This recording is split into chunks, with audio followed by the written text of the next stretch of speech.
Singhasari, kerajaan yang lahir dari darah, dendam, dan sebuah kutukan. Sebelum jadi kerajaan, kisah ini dimulai dari seorang pria biasa. Namanya Ken Arok. Dia bukan bangsawan, bukan raja, cuma seorang penjudi, pencuri yang hidup dari gelapnya jalanan Tumapel. Tapi satu hal membedakannya, ambisinya gak pernah kecil. Ken Arok jatuh cinta pada Ken Dedes, istri dari Tunggul Ametung, penguasa Tumapel. Tapi dia percaya Ken Dedes bukan wanita biasa, karena saat kainnya tersingkap, cahaya suci keluar dari tubuhnya. Simbol bahwa anak keturunannya akan jadi raja-raja besar. Dan Ken Arok tidak ingin kehilangan takdir itu. Ia menemui seorang empu sakti, Empu Gandring, memesan keris yang katanya tak bisa dikalahkan oleh siapapun. Tapi belum selesai ditempa, keris itu digunakan untuk membunuh Tunggul Ametung. Darah pertama jatuh karena ambisi. Empu Gandring yang marah mengutuk keris itu akan membunuh 7 generasi Ken Arok. Kutukan yang akan jadi sejarah paling berdarah di Jawa Timur. Setelah membunuh Tunggul Ametung, Ken Arok naik tahta, menikahi Ken Dedes, menguasai Tumapel, dan membentuk kerajaan Singhasari. Dari pencuri jadi raja. Tapi kutukan Empu Gandring gak main-main.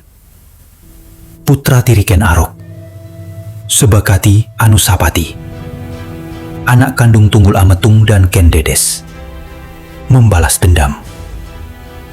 Suatu malam, dengan keris yang sama, Anusapati membunuh Ken Arok. Ayah tirinya dibunuh dengan senjata yang dia pesan sendiri.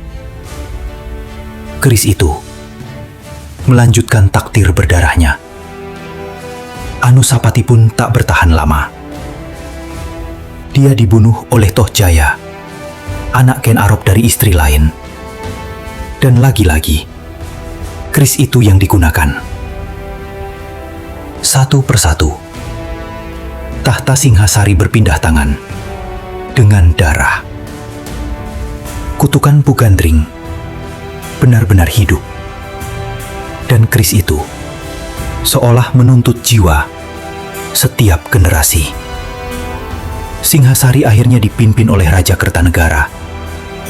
Raja yang hebat, tapi juga keras kepala. Ia menolak tunduk pada bangsa Mongol, menghina utusan Kubilai Khan. Dan disitulah awal akhir Singhasari.